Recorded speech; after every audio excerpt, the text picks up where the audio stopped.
Hello, and welcome to the PaynePoints of Interest Podcast. We want to tell the stories of people, their businesses, and the journey that they are on. Our purpose here at PaynePoints is to gather a new perspective on starting, growing, maturing, and maintaining businesses of all sizes. So grab that cup of coffee and sit back and join us in this discussion.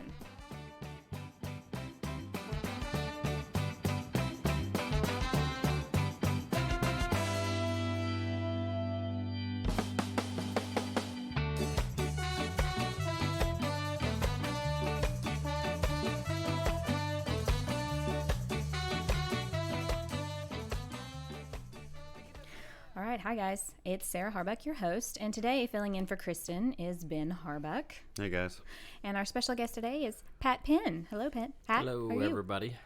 So Pat is here to talk to us today about real estate. So why don't you tell us a little bit about yourself and the business you've got going on and all that jazz? Well, I am, again, Pat Penn, the co-owner of Remax Home and Country here in Lufkin. Nice. We just opened up October 2018 was when we opened the doors, so we hadn't, relatively new here in the Lufkin And I don't area. think we've had a Remax real estate. It's been a long time. I think there was one quite a few years back. I didn't even know that. So until long after ago I that opened. I don't remember. Yeah. So. Well, you're not that old, right? No. Sure. We won't go there. Sure. We'll say that's the truth. I mean, come on. So did you work in real estate prior to that? Yes, I've been doing real estate since 2005, I believe, is when I first started. So a good few years. Just a few years. Yeah. Was that something you always wanted to do, or was that just sort of this was a career of opportunity and you kind of fell into it? Well, I had never thought about real estate before in my life, to be honest with you. Okay. I'd graduated from Texas A&M with a civil engineering degree, had a good desk job, steady paycheck, and we went to Dallas, me and my wife did, with a friend of ours, and her husband was selling real estate at the time in Big Centerville, which is about 900 people on 45. Mm-hmm. And we got to talking to her about it. I thought, you know what, that sounds pretty interesting, and here we are. So you went to school to be a civil engineer. Yes. And you did that for a while. Mm-hmm. And then you switched over to real estate. Yeah, I've had several people kind of look at me like that. Well, no, it's fascinating because, civil engineering, in my mind, it sounds like a really long and lengthy process to become one. It and took a little lot while. of schooling and expense. Yeah. And then all of a sudden it's like, ooh, real estate. Yeah, well, I finished paying off school here about 2 years ago, so it was great. That's good. No, real estate it was, business is good. Man, I love the engineering part of it. We did, we worked a lot with real estate developers and things like that. And so I got to see the other side of it, which has Okay. helped me through the Yeah. career. But I've had a lot of people that kind of look at me funny, like, so you're peddling houses and land now? I'm like, yeah, I am. Well, sometimes we go to school thinking we want to do something, and then we go and live it for a while, and we're like, you know what? Maybe this wasn't a great idea. It was a lot of desk time sitting in that office, and Some people just don't thrive in an I just environment like couldn't that. do it. I enjoyed every bit of it. Had a great boss, worked for a great company over there. But You needed something where you were around people? yes, I like to Okay. talk. Yeah. As many people have told me, and my wife tells So me the all the time. podcast thing is right up Hey, your alley. I'm right in it. As long as people can't see me, I'm good. So, no, I don't like listening to myself, but I'm gonna have to listen this time. So you went to school for civil engineering, and I know that for real estate you have to go get a license. What all does that entail? They've changed it since I have 15 years ago, but we had to take with my engineering classes and things I already had. Some of those transferred into the real estate classes, but I had to take, I believe, 3 or 4 classes there at Blinn Junior College in College Station is when I did it. Mm-hmm. Then after that, applied to take my state licensing exam, and did that. We moved back here in 2013, and I believe it was 2013 or the first of 2014 is when I took the broker test. Okay. For the state. So there's a couple of different, Different certifications, different licenses you have to sell houses. Right. Who would have thought? So you have a Remax, I guess you would call it a franchise, or am I saying that incorrectly? Okay. It is a franchise. Back, I guess the first of 2018, a friend of mine, Aaron Davis, came to me. He owns a Davis Construction here in town, and known him. We grew up together. We've, hunted, fished, played ball since we were in second grade. Childhood friends. And we got to talking, and he's like, have you ever thought about doing that? Well, yeah, I had. But we got to looking at it and researching it, and he wanted to do it, I wanted to do it, and so we did that together. Okay. But that was kind of, we were looking in an independent firm, but got to researching Remax, and I know several people, good friends that I have that are in the Remax system, and it's, today's technology is advancing. What was good yesterday is a little bit older today. Mm-hmm. And they just kind of help stay on the ball, stay on top of things, and that was why we went with the Remax system, because it's there, it's ready for us, and they kind of keep up with that stuff.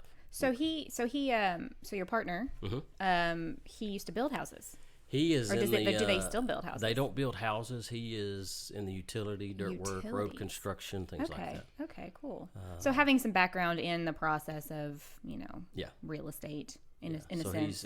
He's bought and sold things through the years too, so he's got a lot of experience. And his wife Terry Davis actually became an agent not long after we opened. So she's been a big help. Now I noticed you. I remember you were the one that helped me I buy actually the building we're in. Mm-hmm. And do you find that you do the same amount of commercial as residential, or is it smaller, larger? What we do, we here in the Lufkin area, we do a lot more residential than we do commercial. Okay. Just because there's not as much commercial. Mm-hmm. We do more homes. Of course, we do some land, farm and ranches. Mm-hmm. Just got back from Beaumont last week.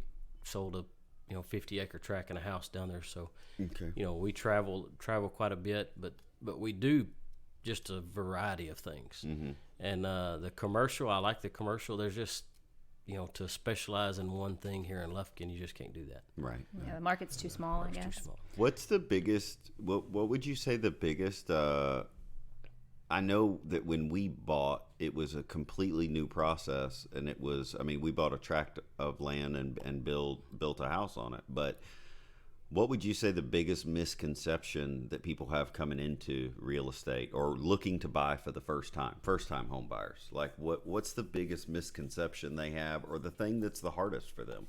A lot of people think they can't afford it. They hear a loan lender, you put big money down, this, that, it's going to cost too much money, I just can't do it. Mm-hmm. And that's why we try to get them in contact with a lender, usually preferably a local guy that can kind of run through the numbers with them. Mm-hmm. So they know what their budget can be. So they kind of know what, of course you get approved for an amount higher than what you really want to spend. It's, and that's kind of where we step in. We're looking at houses that they can afford, but do they really want to pay for it? But and that's the biggest deal I find is people, they don't think they can do it. Mm-hmm. It's about like with all of us though, we lack confidence in the things we don't know how to do or don't know, that we're not familiar with. Mm-hmm. And that's kind of where we step in and help them out. Okay. Now, I'm not sure if you're allowed to talk about this, having a franchise, but, and if not, we'll move on to something else. But, if you go as an independent and say you started the Pat Penn real estate agency, or you are under the umbrella of, say, a bigger, more nationally recognized firm, what made you decide to go that direction? You talked about the technology with them was a lot better. Was there any other benefit to that you're allowed to talk about? Or? Yes, I believe it was on day number 2, my office phone rang. And it was a Remax agent out of Houston. And we got to talk, and she had a referral. They have a client that's buying up in this area. They want to send it to somebody, and we'll pay them a referral fee. And she asked me, she goes, well, how long you been open? I said, less than 24 hours. And she said, oh, well, this is the best thing that I found out about Remax. And since then, we have had agents from all over the country send us their client. We've had clients come in. We've had referrals come in from websites and leads like that. Okay. So it's a big network, basically, a family of people helping network. You. There's over, last time I looked, it was like 130,000 agents worldwide. Wow. So obviously there's quite a bit of benefit in joining a system that's kind of all over the place, and you get to... Well, I was shocked when, me and my dad designed wastewater systems forever. I was always shocked at how many people moved to East Texas from what I would consider, Colorado, let's say, and you go like, okay, most people here are trying to go that way, but to get out of the heat, right? But the crazy thing about it is they're looking at their dollars and going, but we can live 10 years in East Texas to 1 year in Colorado, so they're trying to come here, and I was always blown away. We'd have people from Oregon, Washington, California. And I'm going like, why are you guys moving here? And sometimes it was kids, the school system. They wanted to get to the country. And that's I've dealt in the last probably the last 6 months dealt with and our agents. People from Colorado, people from California. Those are the two main. I've had somebody from Washington. Got somebody from Wisconsin, and that's kind of the deal. A couple of those are getting out of the cold weather, coming to the warmer weather.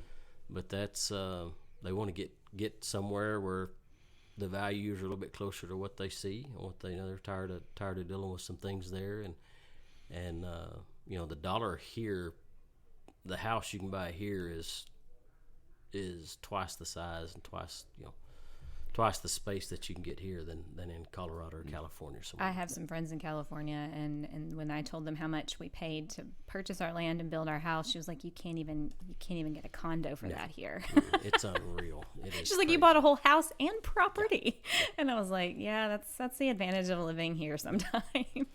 Now, I've noticed over the years too that it seems like we're a little bit insulated. But I'd be interested, just from a layman's perspective, we seem a little bit insulated from, say, Austin or Dallas, in the sense that when the economy tanks, their housing prices can change a little bit more drastically. But East Texas, it doesn't seem to do that as badly. What is your thoughts on that?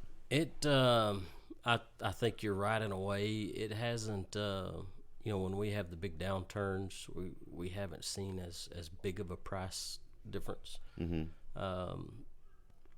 If you're going to ask me why, I'll tell you I don't really know. If that's the honest answer, right? We've got a lot of retirees and things that come into Lufkin. We've got a couple of good companies here that are going to keep going no matter what. We are a little bit more insulated out in this rural. I still call Lufkin a rural area. Sure. Than some of the bigger cities, just because the drastic change in the job market there, I think, is big.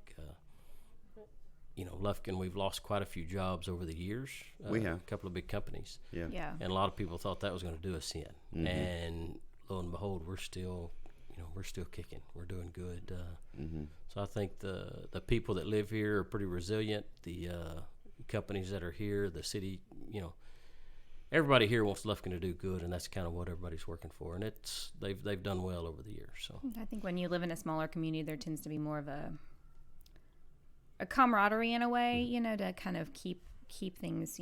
We saw during the shutdown with the quarantine, people wanting to support our businesses that were shut down. Yep.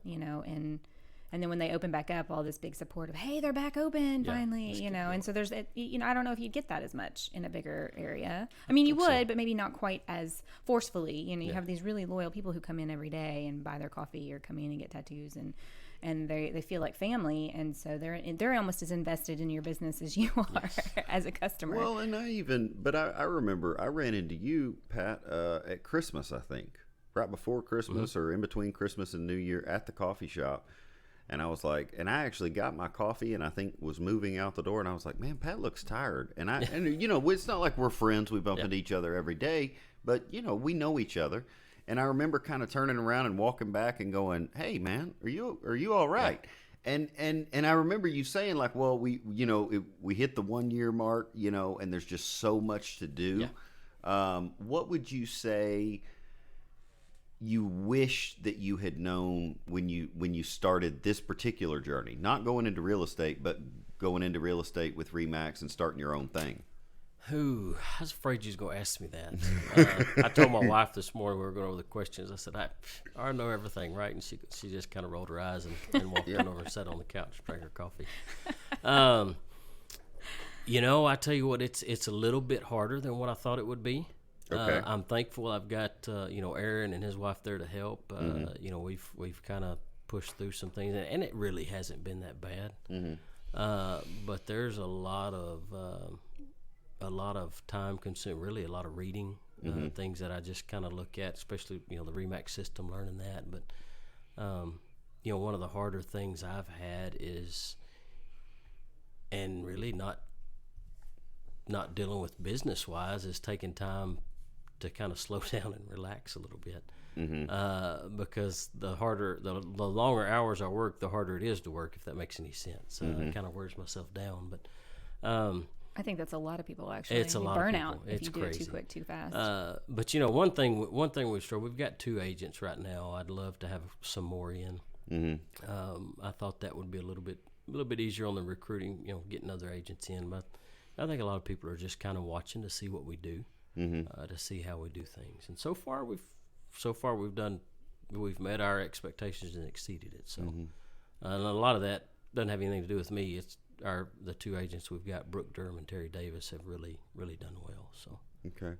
What would you, when you say, one of the things that struck me when you said, it's a lot of reading and a lot of figuring this out. I struggled with Sandpipe, and then I struggled with Black Spot on trying to do it all. Yeah. Oh, okay. And it wasn't until really, the end of 2018 maybe, where I finally convinced my brother Andrew to from Furniture Fetish to go in with me on Standpipe, because he's so good at day-to-day operations. And then Sarah had worked here trying to organize some things with me on Black Spot, and what we found was that we needed a different type of organizer. Right. Okay, so I had to hire that. Well, one of the interesting things that's happened is, my finance guy and then my organization guy looked at me and said, "You're crazy. We can't afford this person." Yeah. But since we've hired a studio manager, the numbers have gone through the roof. That's good. Are you in a position where that's what you need to do next? That's probably the next step, is having somebody to come in and help.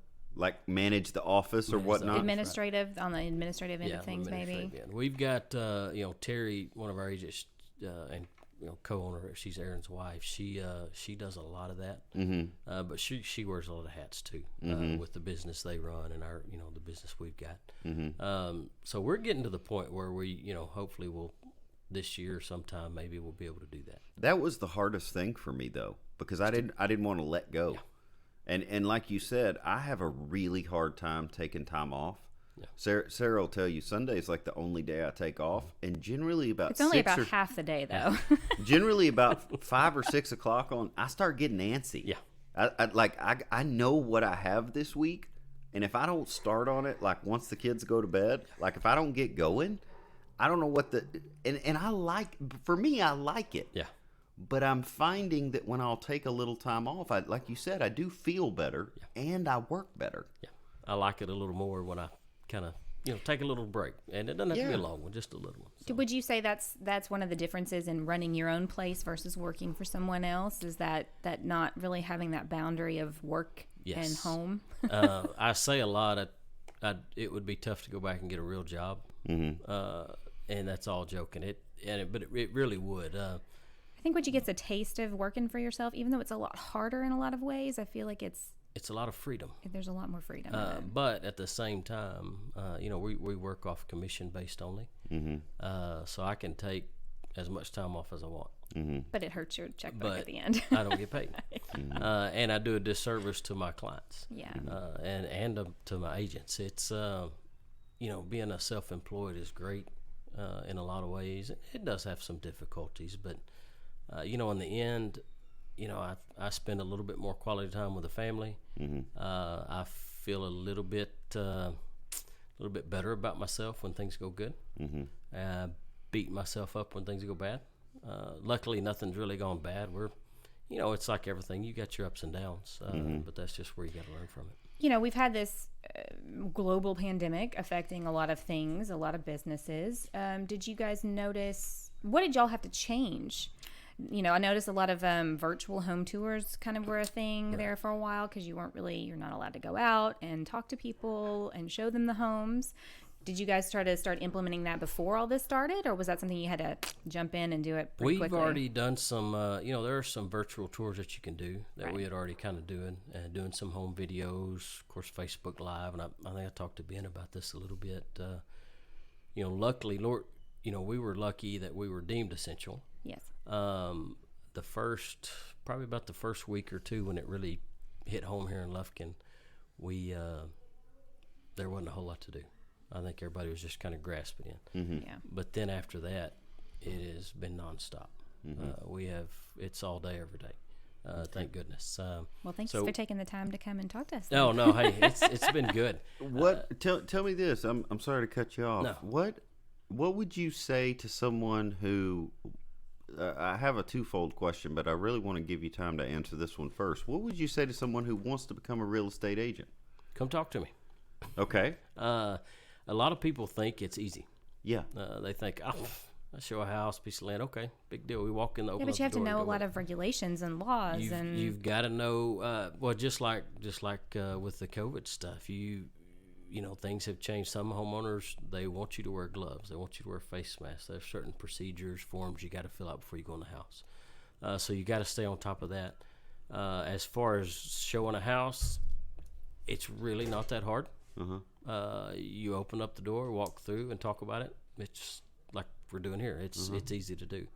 But where the tricky part comes in is negotiating the contract, the forms, lining up inspections, things that the lender needs. I mean, there's a lot more that goes into it than just opening up the door. And a lot of people don't realize that. They think it's easy money. But if I break down my price per hour that I make, it's about probably what y'all think, about what y'all do. It's pretty low. There's a lot of hours that go into it before you ever have someone walk through the door to look at the house. Yes, there is. So those are things that people don't think about. They see this idealized thing either on television or they have a friend that does it that they don't really know all the ins and outs, and they think, oh well, that's going to be this easy thing. And I can't even imagine you have somebody come to you and I want you to sell my house, but it hasn't been updated since 1962. Yeah. Then how do you talk to a potential client on that end and say, well, I'd really encourage you, what steps do you take when you have somebody who comes to you like that? It really depends on the client, to be honest with you. Do you think a lot of people are willing to update their house to sell it, or not so much? You've got to, some people are, but you've got to put the money in the right place. Okay, so anybody who's out there wanting to sell their house that's a little outdated, what's the number one thing you tell them to try to fix up first? Kitchen and bathroom. If they're really wanting to get the most for it, is kitchen and bathroom. The easiest and most cost-effective way to make a house look good is paint.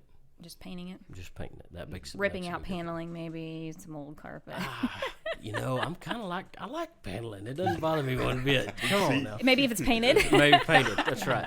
And not the old ugly orange wood. See, but then we give away that we're from East Texas. Because I'm the same way. I'm like, okay, but if I put this over here and that over there, the paneling looks good. Yeah, it looks really good. I mean, come on. I grew up in the era where that was standard. Paneling on the wall was standard. Yeah. So, I'm kind of over that. I remember when I met your grandmother, we went to St. Louis and their entire basement was wood paneling. Yep. And I was like, well, I feel at home at least. I feel right at home. That's right. Yep. I mean, continuity in the decades. It's amazing how things have changed over time. But, and each seller's a little different. Some things are coming back into style that used to not be. Some of the color tiles, even some wallpaper is coming back. Mm-hmm. So, I mean, it's... and that's kind of where we got to keep up with the trends and know what looks good, what doesn't. Of course, we're not interior designers and decorators. Let me rephrase. I'm not.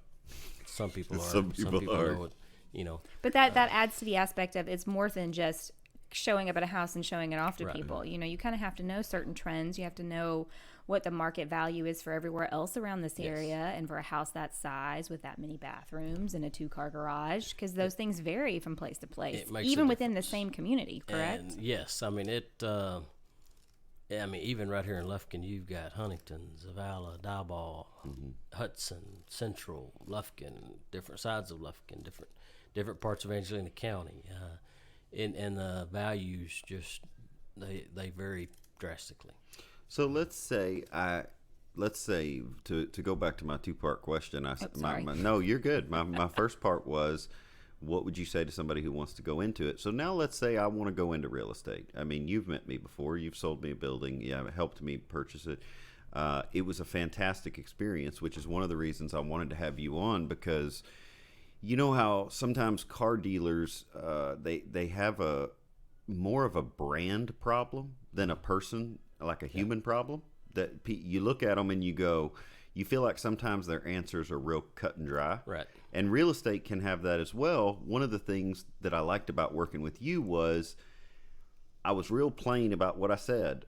And then you followed up with me and you were real plain about your responses. Yeah. You weren't trying to sell me a $300,000 building. You weren't trying to put me in an office park. You weren't trying to... You understood what I was looking for, and so when you came back, you said, hey, got this, let's look at this, let's look at that. I don't know what's going to happen here. All we can do is send them a letter and see. Yeah. And so it was the way I had hoped all my experiences would go. But let's say now I'm like, you know what, tattoos are slow. I want to get into real estate, so I'm going to come talk to you. I know a lot of people. And I think this is one of the misconceptions. Like I do know. I've grown up here. I've lived here a long time, and I do know a lot of people. How long do you think it would take an East Texas human being who has made relationships, built relationships, grown, and how long is it going to take me to really feel comfortable working with you in the industry? I'm still not comfortable some years. Okay. That's a good answer, though, because I feel like that's honest. When we moved over, I'd been doing real estate. Let's see, we moved in 2013, in August of 2013. It took me to February the next year to have a sale. Okay. And I know a lot of people. Now, granted, I had not lived here for a while. Sure. But I reconnected with a lot of friends, a lot of people I've known from the past. It takes time. Generally... On average, you're probably 2 to 3 years to where you feel like, okay, I know what I'm doing. Okay. You never stop learning, but sure. But on average, you're probably, year 3, you start getting some of those referrals come back and people that are calling back. Mm-hmm. It's going to take you at least 3 good years. Okay. Now, depending on the connections and things, and that's what really makes you, especially in a smaller market like ours, is your connections. Mm-hmm. And they may pay off quicker than that. Mm-hmm. And that's what people, nowadays a lot of things is technology. Mm-hmm. But here, I think you're still, you got to mix in the technology, but you got to make that connection. Mm-hmm. What if you're, usually when someone's purchasing a house, that's typically not necessarily a once in a lifetime purchase, but more often than not, it's going to be a less frequent thing. It's not like, you own a Target and people come in all the time buying all these different things. So how do you reach people, especially when you have a big, a small market, but a lot of real estate agents in the area? You have this parent company who's sending you referrals and different things like that. But when you're trying to market to people who are going to only purchase a house maybe once or twice in their entire life, what do you guys do that sets yourself apart, perhaps? Offering that great customer service? We offer the great customer service. We want them, when we get done, we want to see a smile on their face.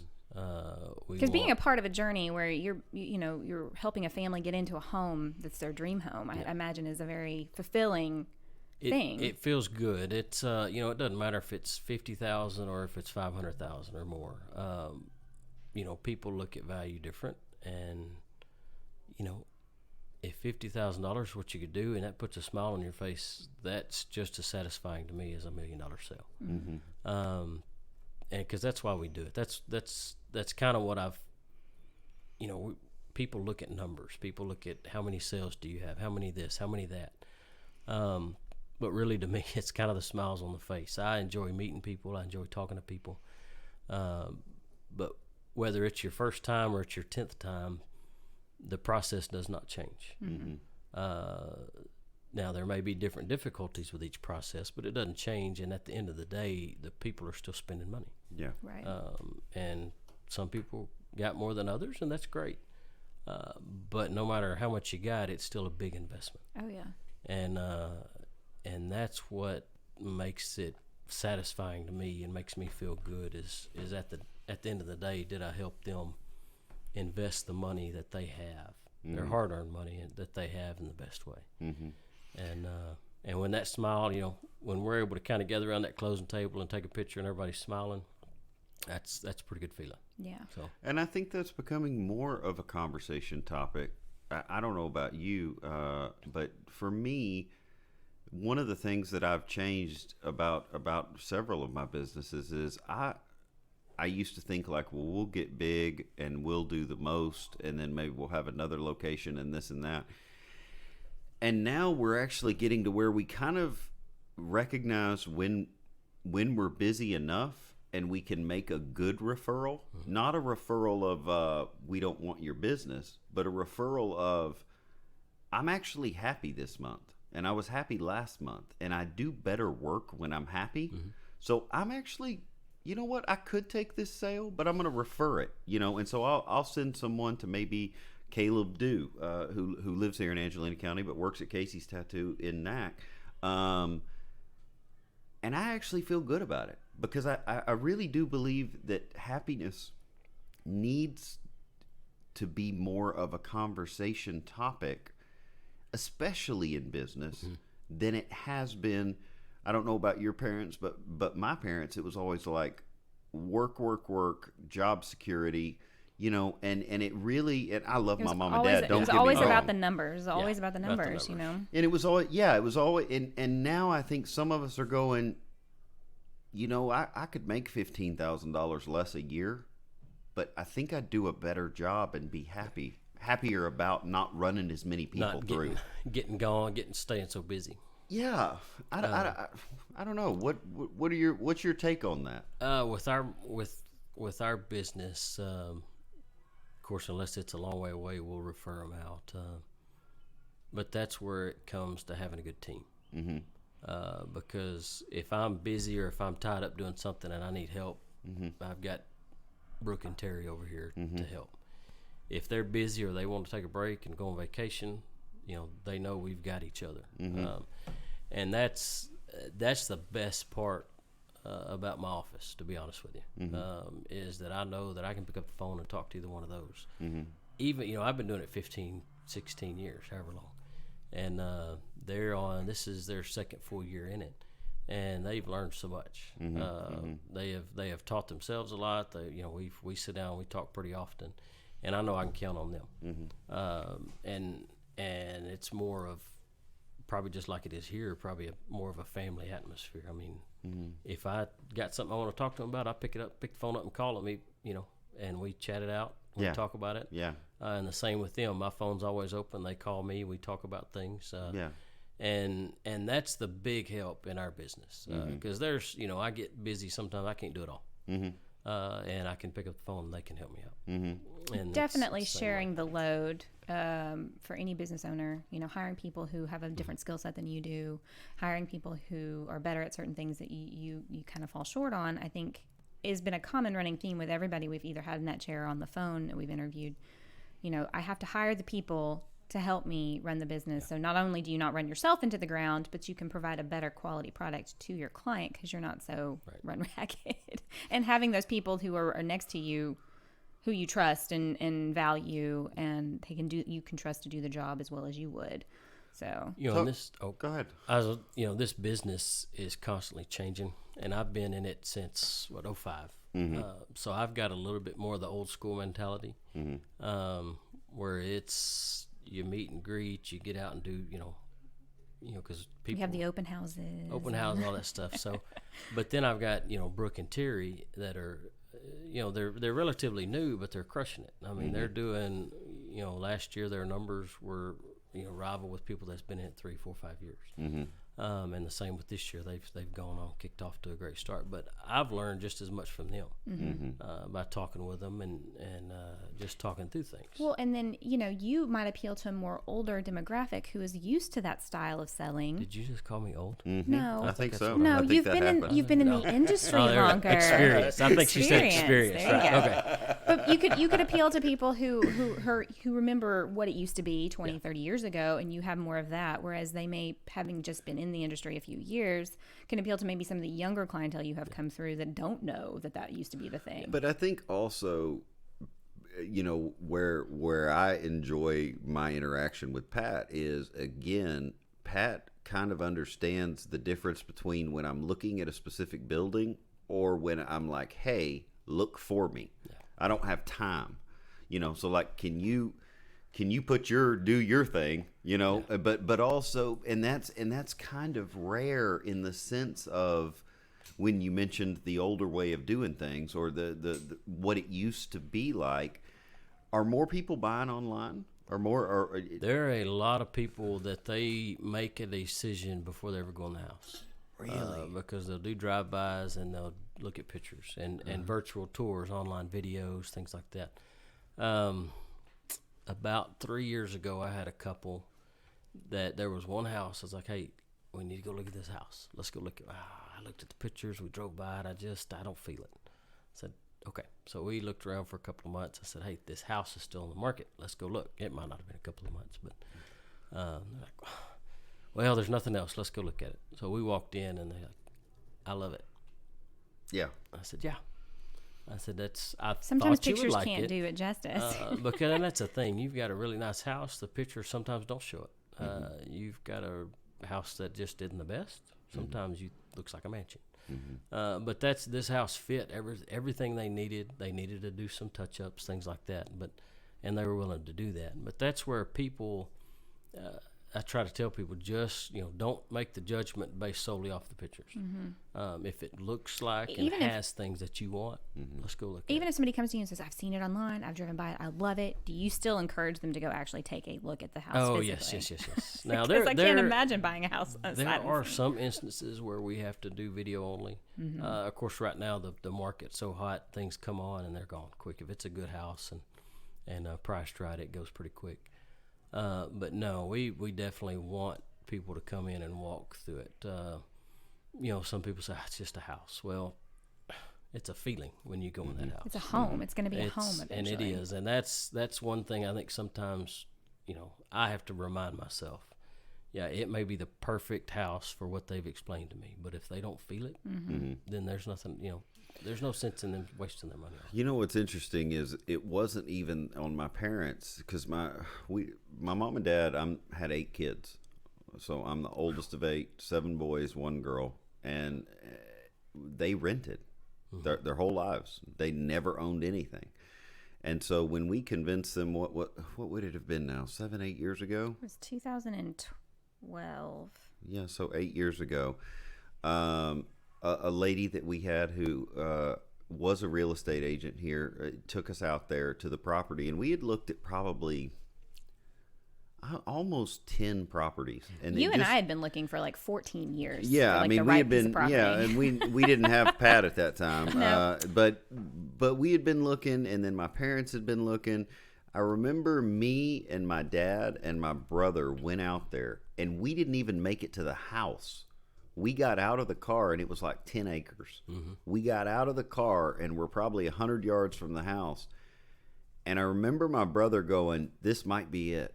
Like, it just felt right. Like the wind was, you say, like, how can you say something like that? That's not a rational, especially being from this part of Texas, we pride ourselves on common sense.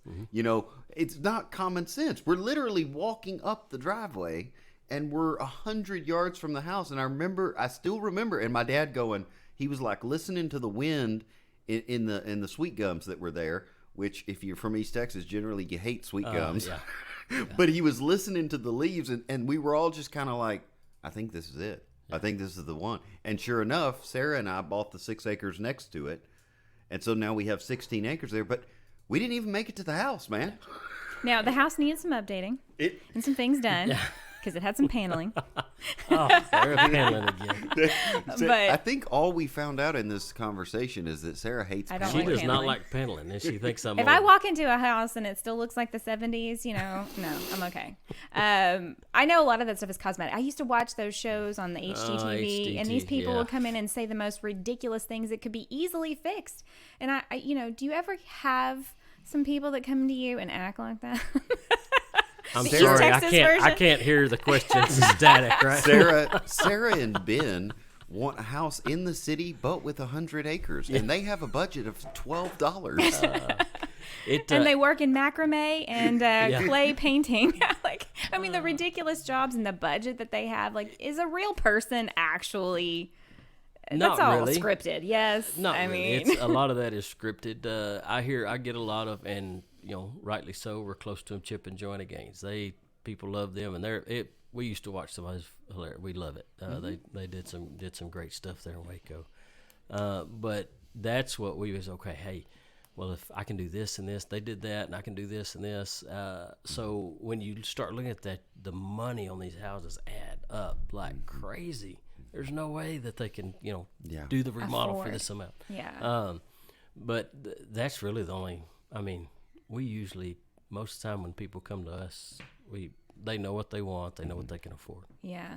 Yeah, that whole ridiculous, well, I just don't like the paint color. And I'm thinking that's so easy to fix. And now we do get people come in like, what if we knock this wall out, raise the roof up, so we're like, ooh. Just build a new house. Yeah, basically. And some of them, that's where they ended up, was building a new house, exactly what they want. I mean, some of these shows you watch and I just want to go, you could build a house for so much cheaper for what you want than gutting this one and starting over. They buy it for $150 and put $400,000 in it. So. Yeah. I'm sure that's a common problem other places. Oh, yeah. I don't think people here are quite that ridiculous. No, but. No, not quite. Now, you say y'all work all over.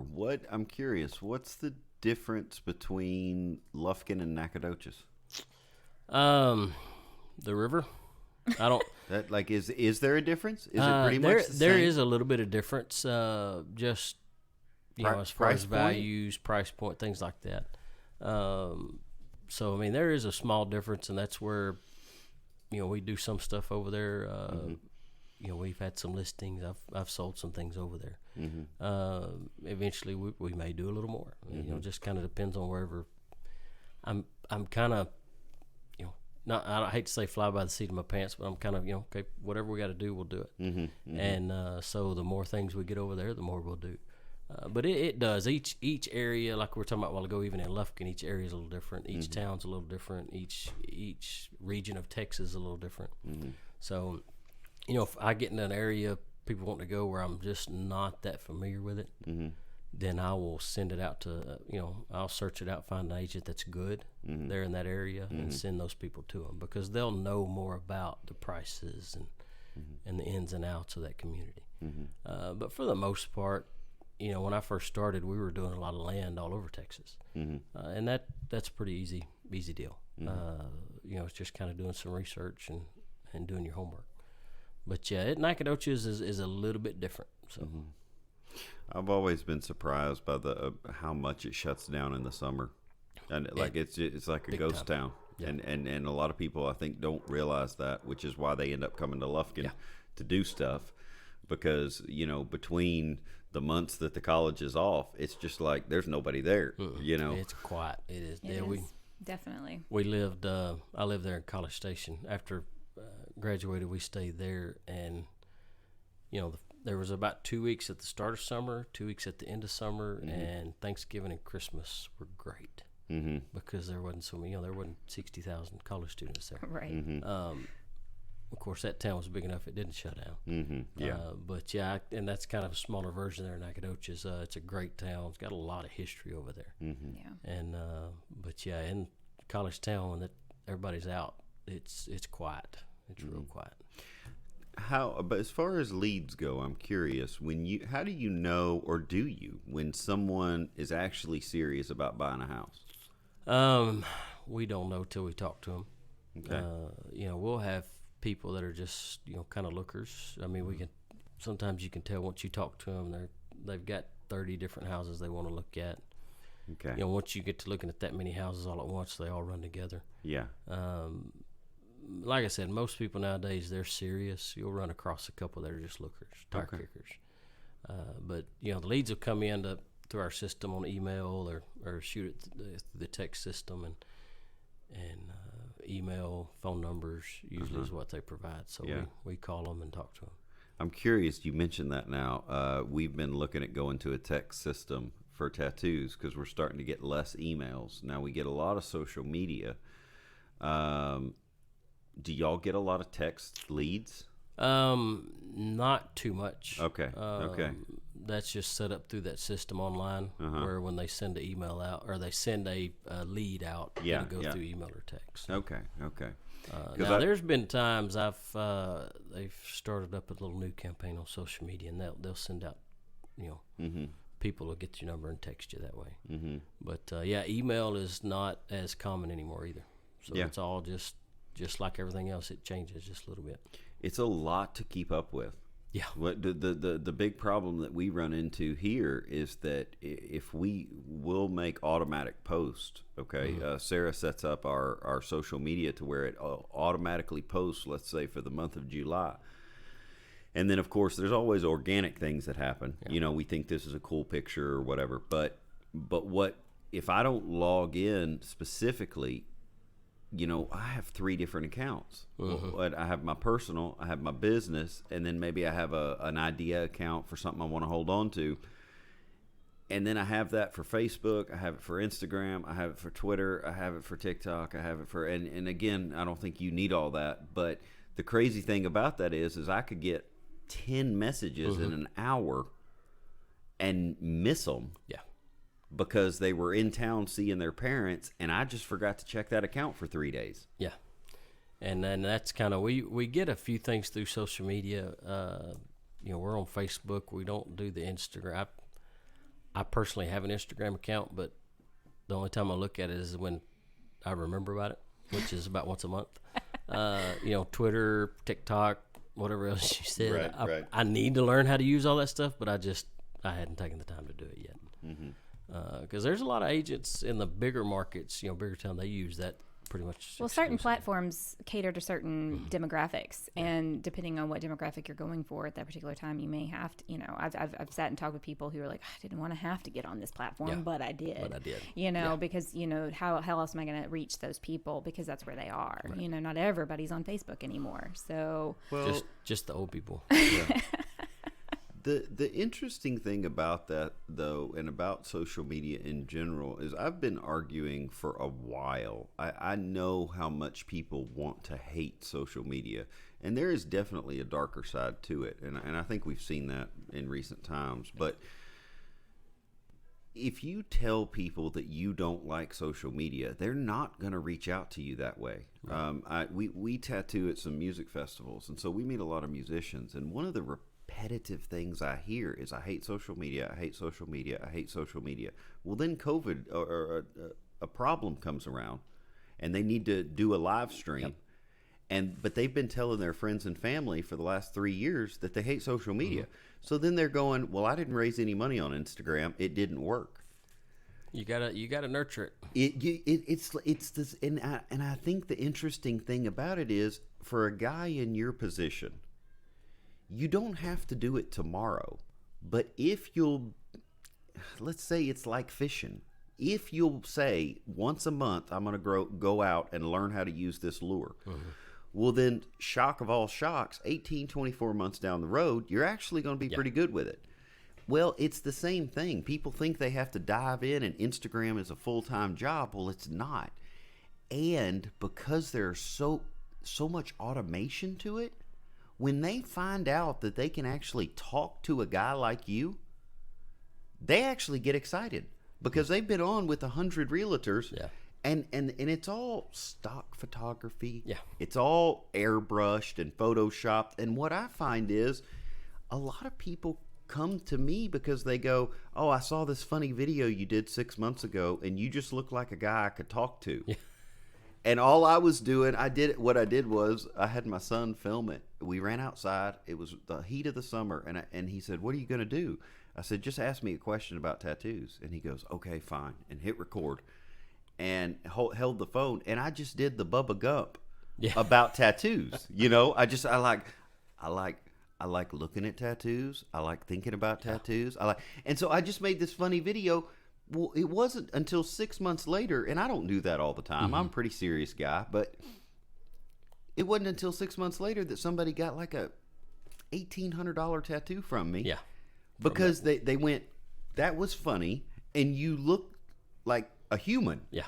You weren't this automatic clean Just the cut robot. Yeah. yeah. And I think that's an interesting thing. I think we're moving away from this super structured, super professional, very stiff way of interacting with people that was such the standard for such a long time. And now you see something like that. No, it doesn't bring in droves of clients, but it will hit one or two people in just the right way. But I have a friend now. And it humanizes you. How many people have they told about you? Yeah. And that's the big part. I think a lot of the new guys coming in real estate forget. We've got our phones. We've got phones. We've got this constantly on the go, mobile. Everything's automated. Everything, you make appointments on your phone now. You don't pick up the phone and call people.